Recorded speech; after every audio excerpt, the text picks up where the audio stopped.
Good morning. This is Kellerland on the go with all you need to know news and weather as you start your day. There are a lot of heavy hearts on the Lower Brule Indian Reservation this morning following 2 homicides Monday morning. The tribal chairman confirmed that 2 people were killed in the early morning hours Monday. They've been identified by tribal leaders as Tayshawn Batiste and Tyrone Sazu.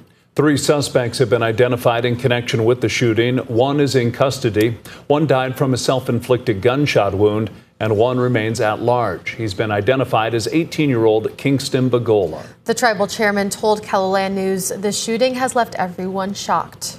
We're such a small community. It just took the wind out of our sails. They were so young and so full of life. It's something you don't expect. The FBI is handling the investigation. A Lincoln County jury has found Justin Rackley guilty of 3 counts of first-degree murder and 2 counts of aggravated assault. The decision came after the defense and prosecution gave closing arguments. Lincoln County State's Attorney Tom Woolman summarized the evidence and explained why Rackley was guilty beyond a reasonable doubt of first-degree murder. However, the defense argued the crime was not premeditated and that no evidence pointed to a motive. But Woolman said the prosecution did not have to prove a motive. We have no idea what caused the defendant to act the way that he did on this early morning hour at this residence. There was nothing that provoked him. He simply drew a handgun that he had concealed on his person and gunned down 3 people for no reason.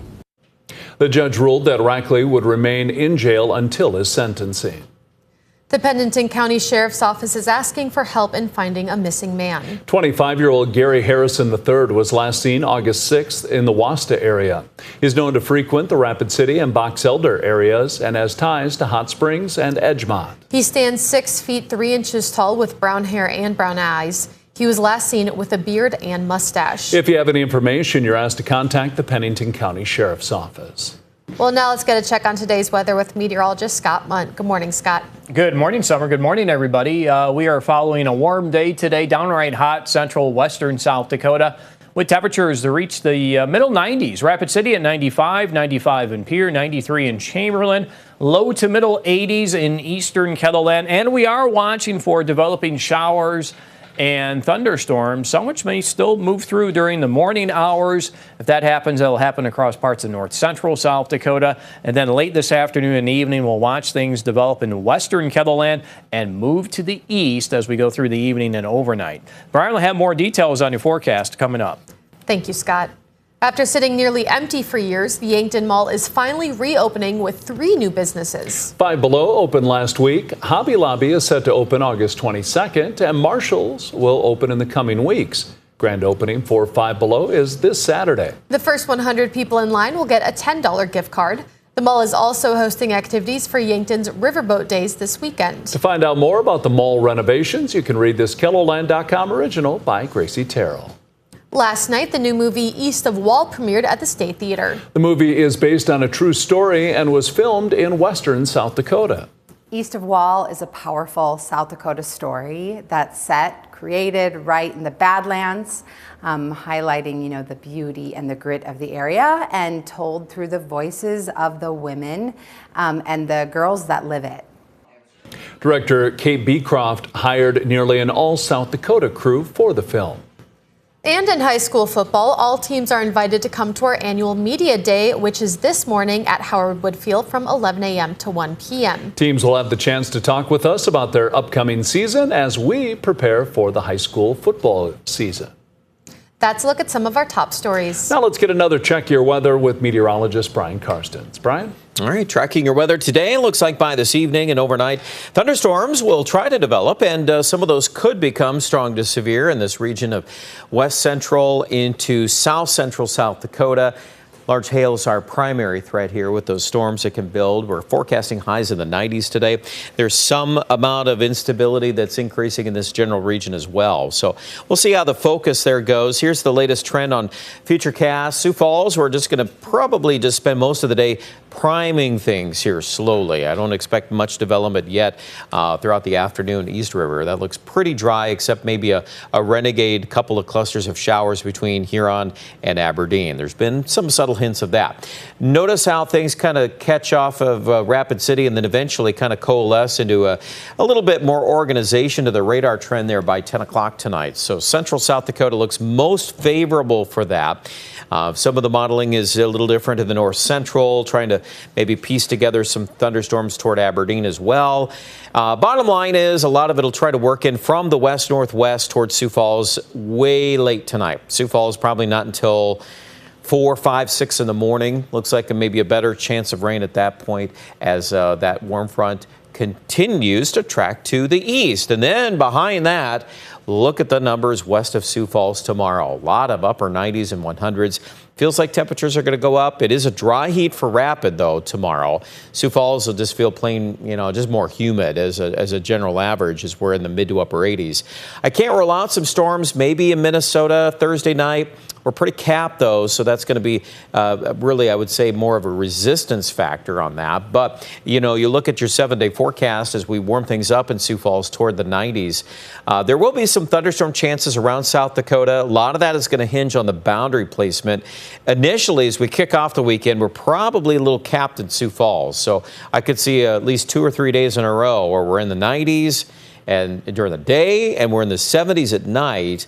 And then we'll see if those storms start to break that down, especially into early next week. That might be a little more favorable. And, you look at day 7, then we tone down. We're going down the temperature scale. Aberdeen is also going to stay probably a little cooler than Sioux Falls on average. We surged to 88 there on Thursday, but then we're back down in the low 80s this weekend. And I do think there will be some thunderstorms. It looks like just about every night the modeling is trying to develop some development there of showers and thunderstorms. So as that entertains possibly Pierre, even Rapid City, high temperatures should be back at least in the upper 80s to near 90, even Rapid a little bit cooler. So check out more details with the complete forecast online at KELOLAND.com.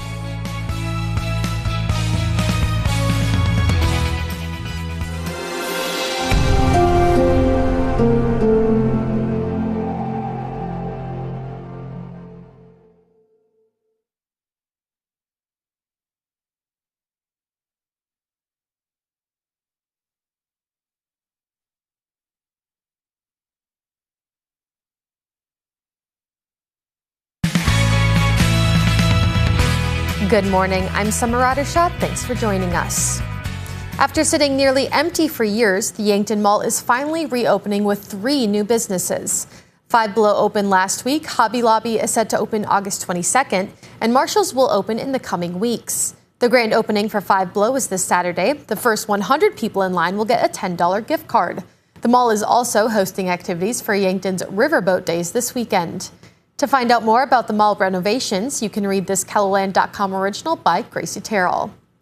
Last night, the new movie East of Wall premiered at the State Theater. This movie is based on a true story and was filmed in western South Dakota. East of Wall is a powerful South Dakota story that's set, created right in the Badlands, highlighting, the beauty and the grit of the area and told through the voices of the women and the girls that live it. The director, Kate B. Croft, hired nearly an all South Dakotan crew for the film. We'll turn into weather. Whether you're trying to avoid the heat or possible storms tonight, it might be a good day to stay inside and watch a movie, Brian. Yeah, you can fit that into the schedule, I'm sure. And as we look upon the forecast, we got some heat and hot days coming up in the forecast. Today, we're in the mid-80s in Sioux Falls. So, pretty much close to average, maybe even a little bit above average, but dry skies expected during the day part forecast. Our main focus is tonight. We'll kind of watch the behavior of these storm chances coming off the Black Hills. Now, some of the tendency would be for those to spill eastward toward Pierre and maybe Winter.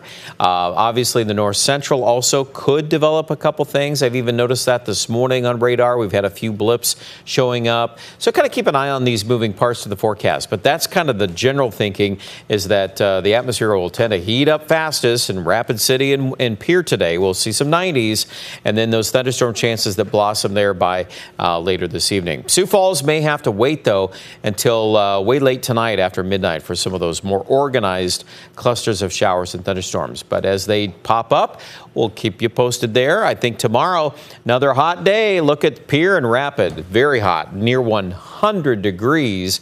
Sioux Falls will not be that hot, but we'll be back in the upper 80s. And then, of course, the humidity level will start to go up, too. We could feed a couple thunderstorm complexes Thursday night. We'll have to just follow that story into North Dakota and also portions of western Minnesota. But the cap might hold for a large part of our region. And with that said, then Friday, too, plenty hot and humid in the southeast. Rapid may actually have a little more humidity to work with, and hopefully, given the fact we're going to be hot going into the forecast, just some relief in terms of some scattered showers and thunderstorms may develop. So keep that in mind as you make weekend plans. It's not going to rain all the time by any stretch. In fact, I would say for Sioux Falls, it's plenty hot in between storms with highs in the 90s Friday, Saturday, possibly lingering into Sunday. And then more action on radar, probably some thunderstorms early next week. And then that should help to cool us off by Tuesday with a high of 82. That's a look at your weather forecast. More coverage online at KELOLAND.com.